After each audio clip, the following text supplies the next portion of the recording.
چھوڑ کر جا رہا ہوں، ایک اللہ کی کتاب اور دوسری میری سنت، اور جب تک تم اسے مضبوطی سے تھامے رہو گے ہرگز گمراہ نہیں ہوگے۔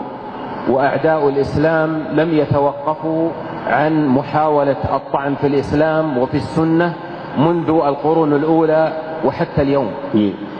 جتنے دشمنان اسلام ہیں انہوں نے قرآن مجید میں اور احادیث شریفہ میں یعنی عیب نکالنے سے وہ یعنی باز نہیں آئے، حتیٰ کہ ابتدائی اسلام کی ابتدائی صدیوں میں بھی دشمنان اسلام نے قرآن و سنت کو نشانہ بنایا، لكن الله تعالى لم يضيع دينه۔ لیکن اللہ تبارک و تعالیٰ نے ان کی کوششوں کو ناکام کیا اور اپنے دین کی اللہ نے حفاظت فرمائی۔ وقد قال في كتابه إنا نحن نزلنا الذكر وإنا له لحافظون۔ قرآن مجید میں اللہ نے فرمایا کہ بے شک ہم ہی نے قرآن کو نازل کیا ہے اور ہم ہی اس کے محافظ ہیں۔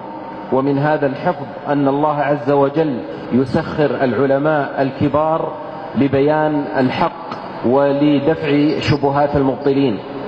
چنانچہ اللہ تبارک و تعالیٰ اپنے اسی مقصد کے لیے حضرات علماء کرام کے ذریعے دین کی حفاظت کرتا ہے اور حق کو واضح فرماتا ہے۔ وفي مقدمة هؤلاء العلماء الإمام الأكبر أبو حنيفة النعمان رضي الله عنه۔ جن علماء کرام نے دین کی حفاظت کی ہے ان میں سر فہرست امام اعظم ابو حنیفہ رحمہ اللہ ہیں، وكذلك الإمام مالك والإمام الشافعي والإمام أحمد رحمهم الله جميعا۔ اسی طرح امام مالک اور امام شافعی اور امام احمد بن حنبل سارے ائمہ کرام ہیں، وهؤلاء كلهم على عقيدة واحدة ومنهج واحد۔ اور یہ سب کے سب ایک ہی عقیدے پر تھے جو صحیح اسلامی عقیدہ ہے۔ وليس بينهم خلاف، ان حضرات کے درمیان آپسی عداوت یا کسی قسم کی دشمنی نہیں تھی، إلا في بعض الفروع العملية التطبيقية۔ ان حضرات کے درمیان جو اختلاف ہے وہ بعض فروعی مسائل میں ہیں، وهو اختلاف رحمة وتوسعة على المسلمين۔ یہ ائمہ کا اختلاف امت کے لیے رحمت ہے اور امت کے لیے دین کے معاملے میں وسعت فراہم کرنا ہے، وهو تنوع في طريقة استنباط الحكم من الدليل۔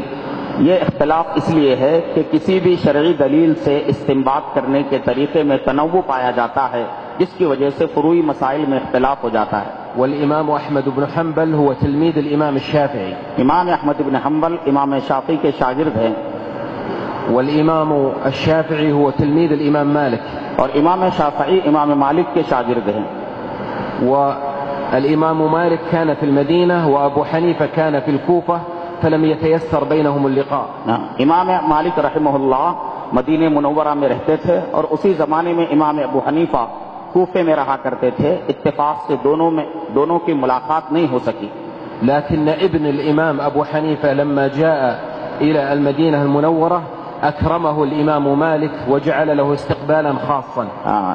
جب امام ابو حنیفہ کے فرزند مدینہ منورہ تشریف لائے تو امام مالک رحمہ اللہ نے ان کا بہت زیادہ اکرام فرمایا۔ وكل الأئمة الأربعة قالوا إذا صح الحديث فهو مذهبي۔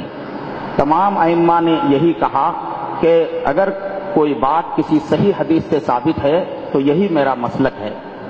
وكل هؤلاء كانوا يعتنون بالحديث عناية عظيمة ويعظمون الدليل من القرآن ومن السنة۔ یہ سارے کے سارے ائمہ کرام احادیث کا بہت زیادہ لحاظ فرمایا کرتے تھے اور ان سبوں نے یعنی احادیث کو اور قرآن کو ترجیح دیا ہے۔ وقد وضعوا قواعد لاستنباط المسائل من النصوص۔ ان سب حضرات نے نصوص قرآن اور نصوص حدیث سے مسائل کے استنباط کے لیے اصولوں کو متعین فرمایا۔ وقدموا خدمات جلیلة للإسلام والمسلمين۔ اور اسلام اور مسلمانوں کے لیے عظیم خدمات انہوں نے پیش فرمائی۔ فالواجب علينا أن نترحم عليهم جميعا وأن ندعو لهم بالمغفرة والرضوان۔ ہماری ذمہ داری ہے کہ ہم ان تمام ائمہ کرام کا احترام کریں اور ان کے لیے مغفرت کی دعا کریں۔ وكذلك كل علماء الإسلام من الفقهاء والمحدثين۔ اسی طرح جتنے علماء اسلام ہیں، فقہا ہیں، محدثین ہیں، یہ سب کے سب ہمارے محسن ہیں اور ان کا اکرام کرنا ہماری ذمہ داری ہے۔ منذ القرون الأولى وحتى اليوم، یعنی ابتدائی صدیوں سے لے کر اب تک ان کی خدمات ہمارے لیے مشعل راہ ہیں۔ وكل من قدم خدمة للإسلام والمسلمين سواء بالوعظ أو بالتعليم أو بالتأليف أو بالتحقيق فكل هؤلاء يستحقون الاحترام۔ جتنے خدام اسلام ہیں، کسی بھی طریقے سے جنہوں نے دین کی خدمت کی ہو، چاہے تعلیم کے راستے سے یا تبلیغ کے راستے سے یا نشر و اشاعت کے راستے سے، یہ سب کے سب دین کے خدام ہیں اور ان کا احترام کرنا ہماری ذمہ داری ہے۔ لا يجوز أن يكون اختلاف المذاهب الفقهية سببا لاختلاف المسلمين. فقہی مسالک میں جو اختلاف ہے وہ اختلاف مسلمانوں میں عداوت کا ذریعہ نہ بنے، اس کی وجہ سے مسلمان آپس میں ایک دوسرے سے دشمنی نہ کریں۔ إن الله تعالى يقول وإن هذه أمتكم أمة واحدة. اللہ تبارک و تعالیٰ فرماتا ہے کہ بے شک یہ تمہارا طریقہ ہے جو بالکل ایک ہی طریقہ ہے۔ ويقول سبحانه واعتصموا بحبل الله جميعا ولا تفرقوا. اللہ تعالیٰ فرماتا ہے کہ سب مل کر اللہ کی رسی کو مضبوطی سے پکڑو اور آپس میں تفریقہ نہ کرو۔ إننا في هذا الوقت الذي كثر فيه الفتن والحروب واستهداف المسلمين أحوج ما نكون إلى الاجتماع والائتلاف والمرحمة.